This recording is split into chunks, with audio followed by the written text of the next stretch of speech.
En hydrographie, là, le plan qui est établi, c'est jamais ça qui va arriver. La seule certitude d'hydrographie, c'est que ce qui est planifié, c'est pas ça qui va arriver.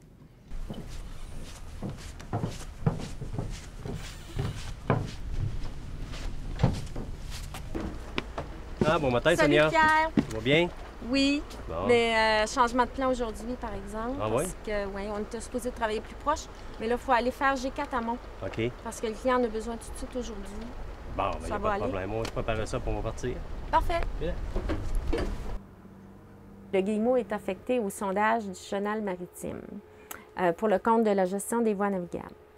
Aujourd'hui, on va faire le secteur G04 qui est au niveau de l'île d'Orléans. Ça, c'est en prévision du dragage qui va avoir lieu dans quelques jours. Là, ça va être un départ de Marina de Berthier pour le secteur de sondage. On va aller travailler dans le secteur de la Kilo 135. On va vous donner un appel une fois arrivé sur les lieux.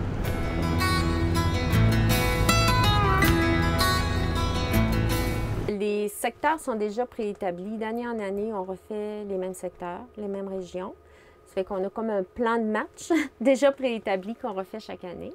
Les bateaux sont équipés en prévision. Les bateaux sont réservés pour le chenal.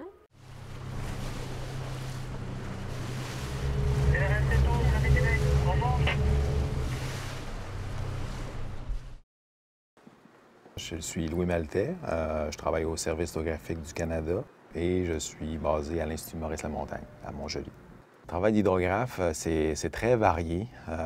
Évidemment, si on y va dans la chaîne chronologique, c'est aller acquérir des données sur le terrain avec des instruments qui sont calibrés. Ensuite, de retour au bureau, c'est analyser ces données-là.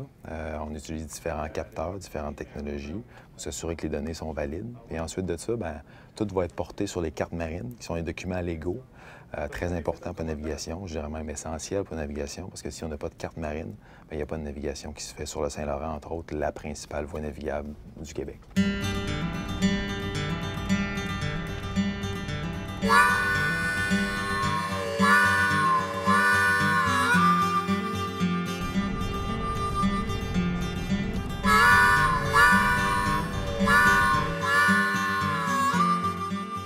Les cartes marines, c'est ce qui supporte une grande partie du commerce nord-américain. C'est ce qui supporte toute la navigation de plaisance.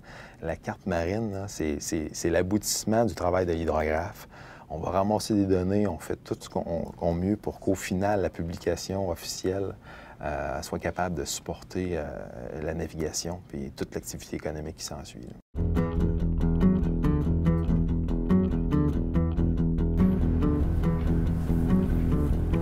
On veut que notre hydrographe junior sache comment ça se passe sur un bateau. Fait qu'il faut qu'il aille sur un bateau de sondage.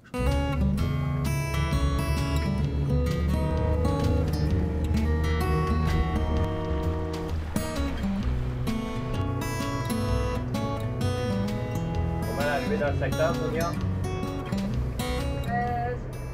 Après ça, les marées, il faut qu'ils connaissent comment ça fonctionne les marées, les différents régimes de marées au Québec. Il faut aimer travailler en équipe parce qu'on est, toujours en contact avec nos compagnes de travail, en décision, en discussion.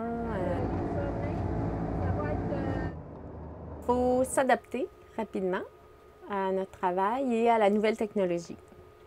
Et puis, toujours prêt à apprendre la nouvelle technologie parce que qui s'améliore, être prêt à s'améliorer.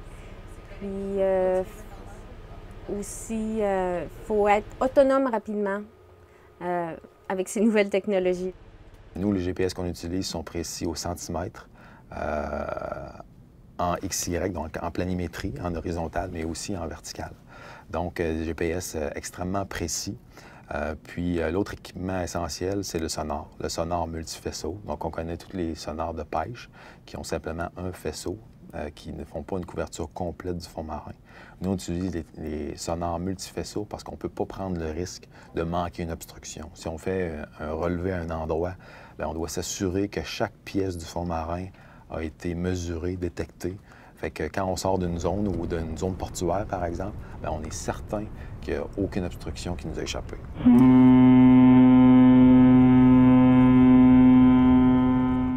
Lors de tragédie, on est appelé immédiatement parce que souvent, il y a des décisions critiques qui doivent se prendre tout de suite après l'incident. Par exemple, c'est quoi les niveaux d'eau ou c'est quoi, par exemple, la nature du fond. Pour un bateau qui sort du chenal entre Québec et Montréal, de savoir que dans les environs, c'est du sable ou c'est du roc, bien, ça peut changer beaucoup de choses. Est-ce qu'il faut appeler intervention environnementale? Est-ce qu'il peut y avoir un risque de déversement? On va à des endroits qui sont très reculés, comme la base Côte-Nord. Puis moi, je considère que c'est presque une chance d'aller à ces endroits-là. Puis au niveau mondial, bien, c'est pareil. Pour les gens qui sont intéressés par la haute mer, bien, il y a des travaux en hydrographie pour l'exploitation pétrolière en Europe. Il y a une demande énorme. Si l'étudiant n'est pas trop intéressé par le 9 à 5 bureau, là, une carrière en hydrographie, là, il y a de l'action, ça change, les priorités changent constamment. Il y a un bel avenir en hydrographie.